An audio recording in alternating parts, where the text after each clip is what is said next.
السلام علیکم dear students, امید کرتی ہوں آپ سب خیریت سے ہوں گے اور آپ گھر میں پڑھائی بھی کر رہے ہوں گے۔ آج ہم اپنا نیا سبق پڑھیں گے جو ہے بات ہے سمجھ کی، جس میں ہم دو دوستوں کے بارے میں پڑھیں گے۔ دو دوست تھے، ایک تھا خالد، ایک کا نام تھا زاہد۔ خالد کی جو عادات تھی وہ بہت اچھی تھیں، وہ دوسروں کی باتیں غور سے سنتا تھا، سمجھنے کی کوشش کرتا تھا، اس کے اندر برداشت بہت زیادہ تھی۔ جبکہ زاہد جو ہے وہ فوراً غصے میں آ جاتا تھا، بحث کرتا تھا اور دوسروں کی باتوں کو غور سے نہیں سنتا تھا۔ تو ایک دن جب یہ کرکٹ کھیل رہے تھے تو مخالف ٹیم میں تھے دونوں دوست، تو ان کے درمیان بھی اسی طرح بحث و تکرار ہوئی اور کس طرح انہوں نے معاملات کو ان کے استاد نے سلجھایا، آج ہم یہی پڑھیں گے۔ یہ ہے آپ کے صفحہ نمبر 10 پر، بات ہے سمجھ کی۔ آج ہم اپنا تیسرا سبق پڑھنے لگے ہیں۔ ہم حمد خالد بن ولید پڑھ چکے ہیں، اب آج ہم پڑھیں گے بات ہے سمجھ کی، جو کہ ہے صفحہ نمبر 10 پر۔ آج ہم اس کی پڑھائی کریں گے اور ہم اس کے ذخیرہ الفاظ بھی کریں گے۔ چیپٹر کا نام ہے بات ہے سمجھ کی۔ خالد اور زاہد ایک ہی کلاس میں پڑھتے تھے اور اتفاق سے لاہور کے خوبصورت علاقے میں رہتے تھے اور دونوں بہت اچھے دوست تھے۔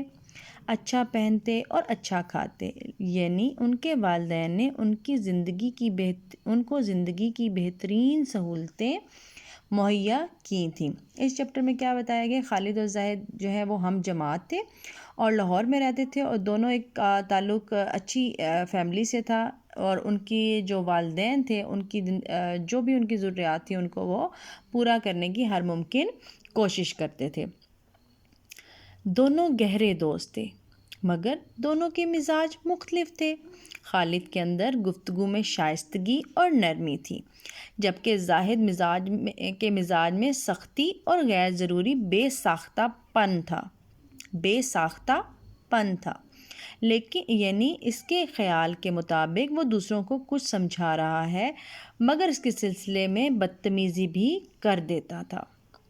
آپ یاد رکھیں اگر آپ اپنے کسی دوست کو کچھ سمجھائیں گے تو دوسرے دوست کو حق حاصل ہے کہ وہ بھی اپنی رائے دے سکے، پھر دوسروں کی رائے بھی سننی چاہیے۔ یہاں زاہد سمجھتا تھا وہ جو کچھ کہہ رہا ہے وہی ٹھیک ہے۔ اب اس پیراگراف میں کیا بتایا گیا ہے کہ زاہد اور خالد بہت اچھے دوست تھے۔ جو خالد تھا وہ نرم لہجے میں گفتگو کرتا تھا، خوشگوار لہجے میں گفتگو کرتا تھا، جبکہ جو زاہد تھا وہ سخت مزاج تھا، سختی سے دوسروں سے بات کرتا تھا اور برمالہ اپنے اظہار کر دیتا تھا کہ مجھے یہ اچھا نہیں لگ رہا۔ مطلب اس کے کہنے کا جو انداز ہوتا تھا وہ ہمیشہ ایک بدتمیزی بھرا انداز ہوتا تھا، اور وہ ہمیشہ یہی سمجھتا تھا کہ وہ جو کچھ کہہ رہا ہے وہی ٹھیک ہے۔ وہ دوسروں کی نہ رائے سنتا تھا اور نہ ہی ان کی بات کو سمجھنے کی کوشش کرتا تھا، کیونکہ وہ ہمیشہ یہی سمجھتا تھا وہ جو کچھ کہہ رہا ہے وہی ٹھیک ہے، جبکہ ایسا نہیں کرنا چاہیے۔ ہمیں اگر ہم 2 یا 3 لوگوں سے گفتگو کر رہے ہیں اور ہماری کسی بھی بات پر بحث جاری ہے تو یہ ہر ایک کو بولنے کا حق حاصل ہے، ہر ایک کو آزادی رائے ہے کہ وہ اپنی آزادی کے ساتھ اپنی رائے کا اظہار کر سکے۔ لیکن اگر آپ اس کو نہیں سنتے، صرف اپنے بات پہ اڑے رہتے ہیں تو اس طرح دوسرے لوگ آپ کو نہ صرف ناپسند کرتے ہیں بلکہ آپ سے بات کرنے سے بھی اجتناب کریں گے۔ تو جب 2 سے 3 لوگ بات کر رہے ہوں تو ہمیں ان کی بات کو بھی غور سے سننا چاہیے اور ان کی رائے کو بھی سمجھنے کی کوشش کرنی چاہیے، جبکہ جو زاہد تھا وہ ایسا نہیں کرتا تھا۔ خالد دوسروں کی بات بھی سنتا، سمجھنے کی کوشش کرتا اور اچھی باتیں سیکھ لیتا۔ زاہد میں برداشت کی کمی تھی، وہ بس یہی کہتا تھا جو میں کہہ رہا ہوں وہی ٹھیک ہے۔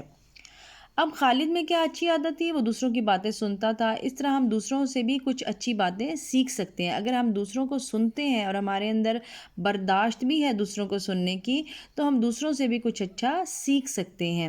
لیکن زاہد ایسا تھا جس میں برداشت کی کمی تھی، وہ ہمیشہ یہی کہتا تھا میں جو کہہ رہا ہوں وہی ٹھیک ہے۔ خالد کو زاہد کی اس عجیب عادت کا علم تھا۔ وہ زاہد کو سمجھاتا مگر زاہد بات ٹال دیتا۔ اب ایک دوست کا فرض ہوتا ہے وہ اپنے دوست کو سمجھائے، اور وہ خالد یہی کام کرتا تھا، لیکن زاہد جو ہے وہ ہمیشہ اس کی باتوں کو ٹال دیتا تھا۔ خالد اور زاہد عموماً اکٹھے ہی ہوتے تھے، اسکول میں، اسکول وین میں، اور گھر پہنچ کر شام کو اکٹھے ہی کھیلتے تھے۔ ایک دن سپہر کے وقت خالد اور زاہد کرکٹ میچ کھیل رہے تھے۔ صورتحال اس طرح تھی کہ زاہد خالد کی مخالف ٹیم میں شامل تھا۔ یہ کرکٹ کا دوستانہ میچ تھا۔ اب فرینڈ شپ جو میچ ہوتے ہیں، جس میں فرینڈلی میچ جس کو بولا جاتا ہے، فرینڈلی میچ وہ کھیل رہے تھے، اور جس میں زاہد اور خالد اتفاق سے اپوزٹ ٹیم میں تھے۔ اب اس میچ میں ہوتا کیا ہے آگے ہم پڑھیں گے۔ میچ کے دوران ایک موقع پر خالد بالنگ کر رہا تھا اور زاہد بیٹنگ۔ زاہد نے خالد کو ایک گیند پر زوردار ہٹ لگائی اور گراؤنڈ میں موجود کھلاڑیوں اور تماشائیوں نے تالیاں بجائیں اور خوب داد دی، لیکن اگلی ہی گیند پر خالد نے زاہد کو آؤٹ کر دیا اور کھیل کے اصول کے مطابق امپائر سے اپیل کی۔ امپائر وہ ہوتا ہے جو کھیل کا فیصلہ کرتا ہے۔ آپ نے اکثر میچز میں دیکھا ہوگا کہ کھیل میں عموماً 2 امپائر جو ہیں گراؤنڈ میں موجود رہتے ہیں، جو فیصلہ دیتے ہیں کہ آیا بیٹسمین جو ہے وہ آؤٹ ہوا ہے، آیا چھکا ہوا ہے یا چوکا ہوا ہے۔ وہ ان تمام فیصلوں کا حق امپائر کو ہوتا ہے۔ اب زاہد نے پہلی گیند پہ تو چھکا یا چوکا لگا دیا، لیکن جب دوسری گیند ہوئی تو وہ اس پہ آؤٹ ہو گیا۔ اب زاہد چونکہ اس میں یہ عادت تھی کہ وہ بات نہیں مانتا تھا، یہاں بھی کچھ اس نے ایسا ہی کیا۔ اس وقت زاہد کی وہی عجیب عادت سامنے آئی جب اس نے امپائر کا فیصلہ ماننے سے انکار کر دیا۔ بیٹنگ کے لیے کھڑا رہا۔ خالد کے لیے یہ لمحہ بڑا مشکل تھا۔ وہ زاہد کا دوست تھا، لیکن اس وقت وہ مخالف ٹیم کا حصہ تھا۔ امپائر کے درست فیصلے پر بات کچھ زیادہ ہی بڑھ گئی اور تکرار ہونے لگی۔ خالد چپ رہا۔ اب خالد کی جیسے عادت تھی وہ بحث نہیں کرتا تھا، وہ خاموش رہا، کیونکہ وہ زاہد اس کا دوست بھی تھا، لیکن یہاں معاملہ کیا تھا، دونوں اپوزٹ ٹیم میں تھے۔ اب زاہد نے فیصلہ نہ صرف ماننے سے انکار کر دیا بلکہ اس نے امپائر سے بحث بھی شروع کر دی۔ اتفاق سے اس کے کلاس ٹیچر بھی یہ میچ دیکھ رہے تھے۔ وہ اس گراؤنڈ کے باہر چہل قدمی کر رہے تھے، میچ کا لطف اٹھا رہے تھے۔ انہوں نے سنا کہ دونوں ٹیموں کے کھلاڑی اونچی اونچی آواز میں بحث کر رہے ہیں۔ یہ کرکٹ کے اصولوں کے خلاف ہے۔ وہ گراؤنڈ کے اندر آگے اور زاہد سے کہا، میں میچ دیکھ رہا تھا۔ خالد نے امپائر سے آؤٹ کی اپیل کی اور امپائر نے آپ کو آؤٹ قرار دے دیا، اور امپائر کا فیصلہ ماننا ہی کسی بھی کھلاڑی کی بڑائی ہے۔ آپ آؤٹ ہو چکے ہو۔ بلا وجہ نامناسب ضد کھیل کے کاموں میں ٹھیک نہیں۔ جہاں کھیل کی بات ہو وہاں شائستگی اور برداشت کی عادت ہونی چاہیے۔ اچھا کھیلنا، اصولوں کو ماننا زیادہ ضروری ہے۔ ہار یا جیت کھیل کا حصہ ہے۔ زاہد تمام کھلاڑیوں کے درمیان اپنی ٹیچر کی نرم گفتگو سے بے حد متاثر ہوا۔ خود کو آؤٹ تسلیم کرتے ہوئے گراؤنڈ سے چلا گیا۔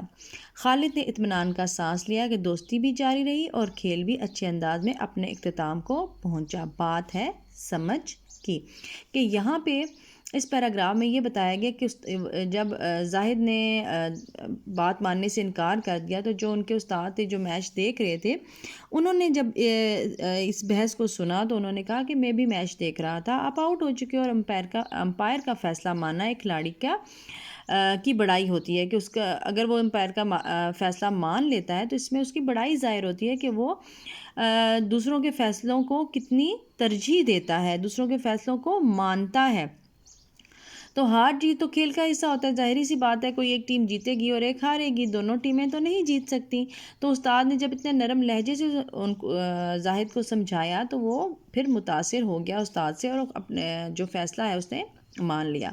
اور پھر خالد نے اطمینان کا سانس لیا۔ کیونکہ وہ اگر وہ بحث بڑھ جاتی تو ان دونوں کی دوستی بھی خراب ہوتی۔ جب استاد نے اتنے اچھے طریقے سے اسے سمجھایا تو خالد نے بھی جو ہے وہ اس کو بھی خوشی ہوئی کہ میری دوستی بھی بچ گئی ہے اور میچ بھی جاری رہا ہے۔ آج ہم اس کے ساتھ اس کے ذخیرہ الفاظ کریں گے۔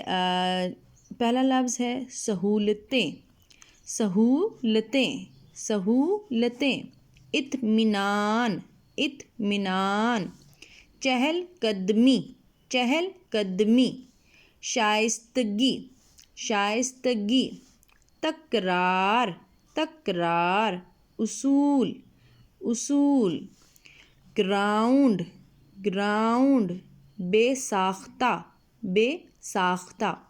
یہ آج کے آپ کے ذخیرہ الفاظ ہیں جو کہ آج آپ اپنے لوز شیٹس پر کریں گے، پلس آپ آج یہ جو صفحہ نمبر 11 پہ یہ جو آپ کا سیکنڈ لاسٹ یہاں پہ پیراگراف ہے جو یہاں سے شروع ہوتا ہے، میں میچ دیکھ رہا تھا، یہاں سے لے کے ہار جیت کھیل کا حصہ ہے، یہاں تک آپ اس کو املا کے لیے تیار کریں گے۔ یہ آج آپ کے لیے املا کا پیراگراف ہے، آپ نے اس کو املا کے لیے بہت اچھا تیار کرنا ہے، کیونکہ جب آپ کے پیپرز میں املا ہوگی تو انہی پیراگراف میں سے لی جائے گی جو ہم آپ کو چیپٹر کے میں سے بتاتے ہیں کہ آپ نے ان چیپٹرز کو پریپیئر کرنا ہے۔ اگر آپ کو کسی بھی قسم کی کوئی پریشانی ہو تو آپ ہمیں کامنٹس میں بتا سکتے ہیں۔ نیکسٹ ایکسرسائز کے ساتھ آپ سے پھر ملاقات ہوگی، تب تک کے لیے اللہ حافظ۔